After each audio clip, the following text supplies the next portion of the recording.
From the moment I met Jake, I knew our lives would be a roller coaster. I was always the type to plan everything out. By the time I turned 28, I had a stable job as a lawyer, a nice apartment, and a clear idea of where I wanted my life to go. Financial stability was important to me, and I prided myself on my ability to manage my finances. Jake, on the other hand, was a whirlwind. The first time we met, he had this infectious energy about him that drew me in. He was a tall man with messy brown hair and a carefree smile that could melt anyone's heart. We met at a mutual friend's party. I was discussing a recent case I had won at work, and Jake walked over, drink in hand. "So, you're the famous lawyer Rachel everyone's talking about," he said with a smirk. I raised an eyebrow. "And who might you be?" "The guy who's about to change your life." He winked.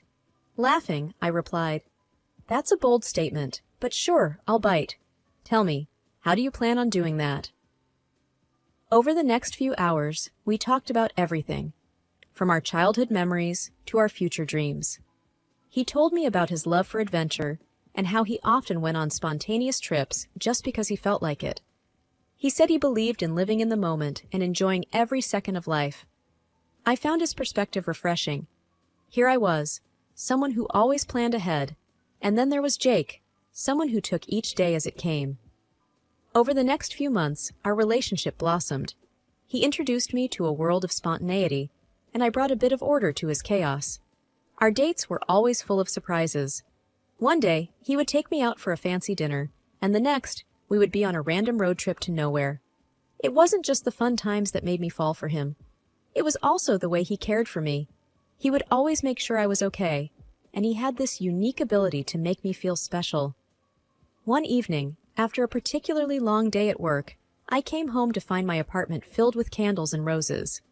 Jake stood in the middle of the room, a huge grin on his face. "Thought you could use a little pick-me-up," he said. I smiled. "You always know how to make a bad day better." We settled into a routine, and before I knew it, we were talking about moving in together and even getting married. Our relationship had its challenges, especially when it came to our different views on money. I was always careful with my spending, while Jake was more impulsive. "Come on, let's just book that trip to Europe," he would often say. I would reply, "We need to plan it out, Jake. We can't just spend without thinking." He would just roll his eyes. "You worry too much." Despite our differences, we loved each other deeply. So, when he proposed, I said yes without hesitation. I believed that love could overcome any obstacle, and I was ready to start a new chapter of my life with Jake. Meeting the in-laws is always a nerve-wracking experience, but when Jake asked me to join a family dinner, I wasn't just nervous, I was curious. I had already heard snippets about Jake's family and their money habits, and I was eager to get the full picture. Their house was a large, sprawling mansion on the outskirts of the city. As we drove up the long driveway, I noticed the numerous cars parked outside, many of which looked brand new. As we entered, I was greeted with a loud cheer from Jake's relatives. They were a lively bunch, and the house was filled with laughter and chatter. Jake's mother, Linda, was a petite woman with a warm smile. She hugged me tightly and said, "It's so good to finally meet you." I smiled back. "Thank you for having me." Jake's father, Mark, was a tall, broad-shouldered man with a booming voice. "So, you're the lawyer who's captured our Jake's heart," he chuckled, shaking my hand firmly. "It seems that way," I laughed. Dinner was a grand affair. The table was laden with dishes, and wine glasses clinked cheerfully. As we ate, I observed the dynamics of Jake's family. They talked about their recent purchases and the vacations they had been on, or were planning to go on. Money seemed to flow freely in their conversations, and I got the sense that they didn't think twice before spending. Linda mentioned a recent shopping spree in Paris. Mark spoke of a new business venture that required a significant investment. Their younger daughter, Sarah, excitedly chatted about her plans to study abroad. At one point, Jake's older sister, Emily, turned to me. "So, how do you manage your finances? Being a lawyer, you must be earning a lot." I hesitated for a moment before answering. "I try to save and invest wisely. It's important to have a financial safety net." Jake jumped in. "She's the practical one in our relationship." Emily laughed. Sounds like you two balance each other out. The evening went on, and I could feel the difference in our lifestyles. While I was always cautious about spending, Jake's family seemed to have a live for today mentality. It was clear that they enjoyed the finer things in life and didn't hesitate to indulge. As the night drew to a close, Linda pulled me aside. "You know, dear," she began, "Jake is lucky to have you. But do let him have his fun. Money is meant to be enjoyed." I nodded politely. "Of course. I just believe in being careful." She patted my hand. "Balance is key." As Jake and I drove back home, the weight of our differences hung in the air. I turned to him. "Your family is lovely, but we have very different views on money." Jake sighed. "I know. But love is about compromise, right?" I smiled. "Yes, but compromise doesn't mean losing oneself." Jake reached over and squeezed my hand. "We'll figure it out." But deep down, I couldn't shake off the feeling that our financial differences, combined with the influence of Jake's family, would soon lead to challenges that neither of us were prepared for. And so it happened. We were barely through the front door when the tension in Jake's family home became apparent. The large living room, which I remembered as a place of laughter and chatter during our last visit, was now filled with anxious faces. Everyone was there. Jake's parents, his siblings, and most notably, his younger brother Ryan. I had always found Ryan a bit unpredictable. He was the sort of person who took chances, always believing the next big break was just around the corner. That day, he looked restless, his eyes darting around the room, avoiding direct contact. Without much preamble, Linda, Jake's mother, began, "Thank you for coming on such short notice. We have a serious situation on our hands." Ryan, with a sigh, came forward. "I messed up. I owe the bank $100,000. They're saying they'll take legal action if I don't pay soon." The room erupted in a flurry of questions and exclaims. Jake's hand tightened around mine. He looked more shocked than anyone. Mark, Jake's father, rubbed his temples. "Ryan, we always warned you about getting involved in those sketchy deals." Ryan snapped back. "I thought they were good investments." Seeing where the discussion might be heading, Linda tried to refocus the group. "The blame game won't help. We need to find a solution." Emily, Jake's sister, interjected, "Why don't we all chip in? If we pool our resources, we might cover most of it." Mark sighed. "Most of our money is tied up. We can't pull out that kind of cash right now." Then, all eyes turned to me. I felt trapped, like a deer in headlights. I sensed what was coming next. Jake, squeezing my hand tighter, spoke up. "You've got savings, right? We can use that to help Ryan out." I looked at him in disbelief. Was he seriously suggesting this? Linda's eyes brightened. "Oh, that would be wonderful. Can you help, dear?" I tried to remain calm. "Jake, we've talked about being careful with our finances. My savings are for our future." Jake's face reddened. "This is family. Don't you care about my brother?" Ryan nodded. "Yeah, aren't we supposed to be family now? Or does money matter more to you?" Feeling cornered, I replied, "I understand this is a tough situation, but why should I hand over my hard-earned savings when there might be other solutions? Maybe I can help negotiate with the bank? Work out a plan?"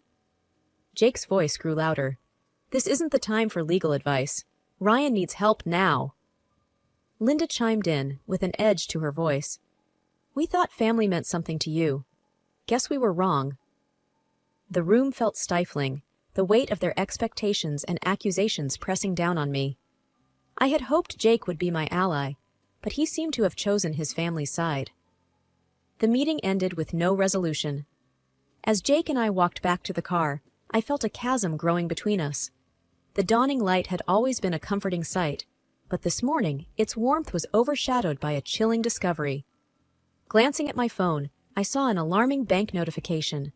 My heart thudded heavily as I saw the staggering amount. $150,000 had been transferred out of my savings, and even more shockingly, it had been sent to Jake's account. Confusion and dread wrapped around me. This couldn't be right. Without hesitation, I tried calling Jake, but he didn't answer. I sent a message. "Jake, why is there $150,000 transferred to your account? We need to talk. Now." Time ticked by, and every silent moment only amplified my anxiety. He didn't respond. The swirling unease forced me into action, and I decided to confront him at his workplace. As I approached his office, I saw his empty desk. One of his colleagues, Sarah, looked up and said, "Looking for Jake? He's taken the day off. Some personal matters," he mentioned. I muttered a thanks, my thoughts racing even faster now. With growing dread, I decided to go to his parents' place. Perhaps they knew something, or perhaps they could get Jake to talk to me. The large wooden door of their house looked more imposing than ever. I knocked assertively. After a brief moment, Linda, Jake's mother, opened the door just a crack. Her guarded expression told me she was aware of something. "I need to speak to Jake," I demanded. Linda glanced behind her, hesitating. "Jake isn't here," she replied. "Where is he? He's taken a huge amount from our joint savings. I need answers." Her face remained passive. "I don't know about any money," she claimed, but her eyes darted away. "Let me in. We need to discuss this," I insisted. But instead of yielding, she firmly stated, "I think it's best if you leave," and shut the door in my face. The blatant act left me stunned. Standing there, I realized the gravity of the betrayal. They knew, and they were covering for him. The reception area of the police station was bustling. Uniformed officers moved to and fro, the hum of conversation punctuated by the ring of phones. I approached the front desk, where an officer sat, looking engrossed in paperwork. "Excuse me," I began, my voice slightly shaky. "I need to report a significant unauthorized transaction from my bank account. It's my husband." The officer, whose name tag read Perez, looked up, her eyes filled with understanding. "Take a seat." She gestured to the chairs nearby. "I'll call someone to assist you." Sitting down, my thoughts swirled. Was I really about to report my own husband? Before I could contemplate further, a tall officer approached me. "Mrs. Collins?" he asked. I nodded. "Yes, that's me." "I'm Officer Daniels. Officer Perez informed me about your situation. Let's go to my office where we can talk." We walked down a corridor, and he gestured to a chair opposite his desk. As I explained the situation to him, I noticed his brows furrow in concern. "So, you believe your husband took this money without your consent?" I nodded, swallowing the lump in my throat. "Yes, and his family seems to be in on it. They shut me out when I went to confront them." Officer Daniels jotted down notes. "Do you have any evidence of this transaction?" I pulled out my phone and showed him the bank notification and the message I had sent Jake, as well as his vague reply. Officer Daniels looked at the screen, his expression serious. "This certainly helps, but it's going to be a complicated case, given that he's your husband. Do you wish to press charges?" Taking a deep breath, I responded, "Yes, I do. I feel betrayed and violated. I need to stand up for myself." He nodded. "I understand. We'll start the process. It may take time, but we'll support you every step of the way." "Thank you," I whispered, tears threatening to spill. Officer Daniels extended a comforting hand. "It's tough, I know, but you're doing the right thing. We'll get to the bottom of this." The courtroom was a daunting place, its high ceilings echoing the whispers of the people inside. Rows of wooden benches filled with friends, family, reporters, and strangers who had taken an interest in the case. The tension was palpable. I sat on one side, dressed conservatively, my best friend Sarah by my side for support. Across the room, Jake sat with his parents. He avoided making eye contact with me. The judge, a stern-looking woman with gray hair tied back neatly, cleared her throat, signaling the start of the proceedings. "Order in the court," she declared. The prosecution began by detailing the charges against Jake: the unauthorized transaction, the evasion when confronted, and the role of Jake's family in possibly abetting the crime. It was painful to relive the betrayal as the evidence was presented. Bank statements, my call records, and the security footage from Jake's parents' home on the day I confronted them. Then it was Jake's turn to testify. He stood, looking much smaller than I remembered. "Your Honor, I admit to transferring the money, but I did it out of desperation. My family was drowning in debt. I thought if I took the money, it would fix everything. I planned to return it. I clenched my fists. He was playing the victim card. The prosecutor spoke up. Mr. Collins, did you discuss this with your wife before taking such a drastic step? Jake hesitated. No, I thought she wouldn't understand. The prosecutor raised an eyebrow. So, you decided stealing was the better option?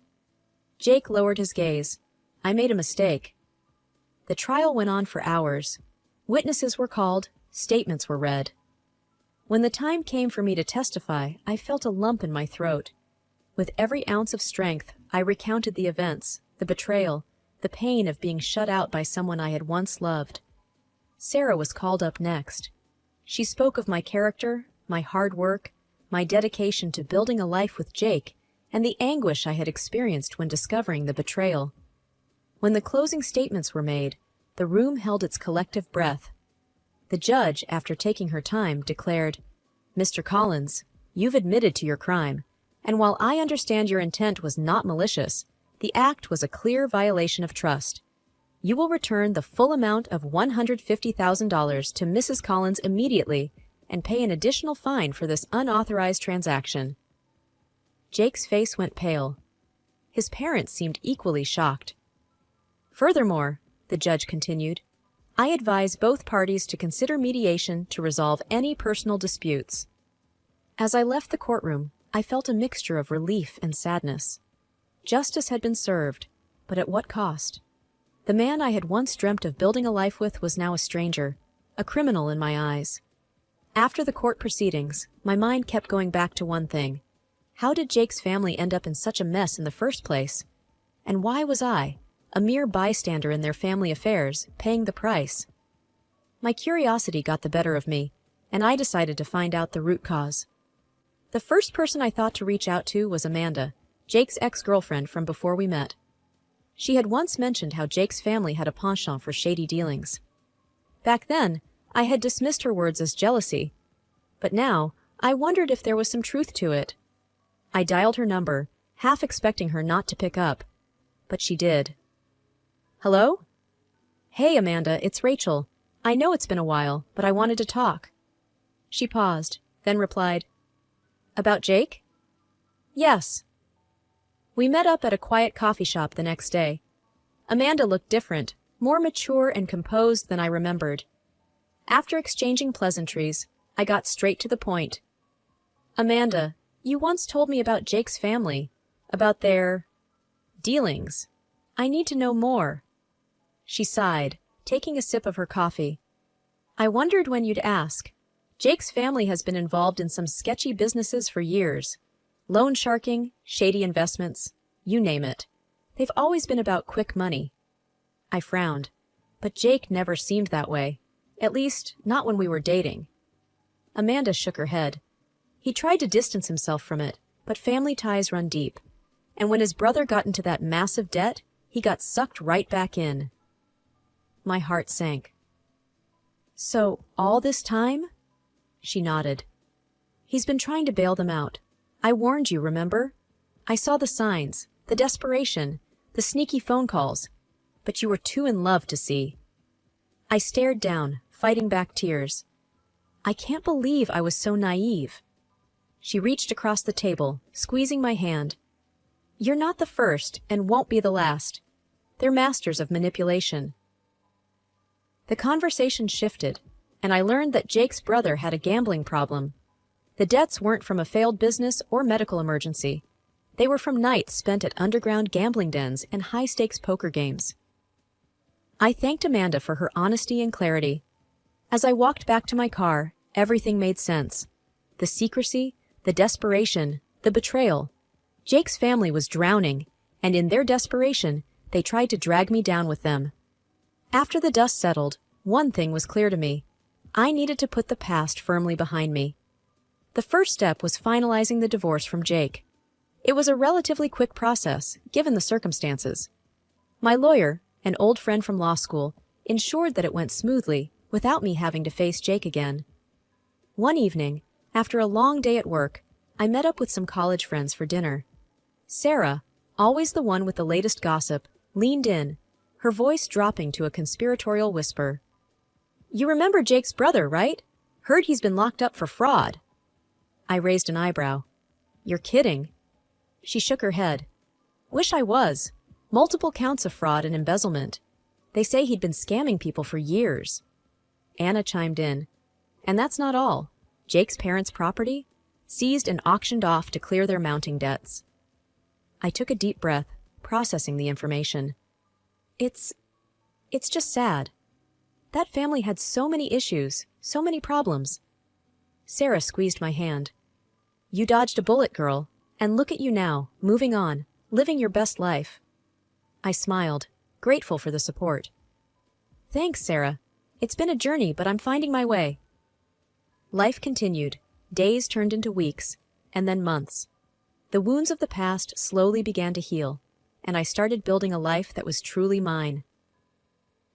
One evening, as I was settling down with a book, my phone rang. An unfamiliar number flashed on the screen. I answered cautiously. Hello? Hey, it's Jake, came the hesitant voice. A chill ran down my spine. What do you want? He cleared his throat. Look, I know I've done wrong. I'm in a tough spot right now, financially. I was wondering if... No. I cut him off sharply. But I just need a little help to... No, Jake. You and your family have taken enough from me. I owe you nothing. I replied, my voice cold and firm. There was silence on the other end. Then, a soft, defeated, all right.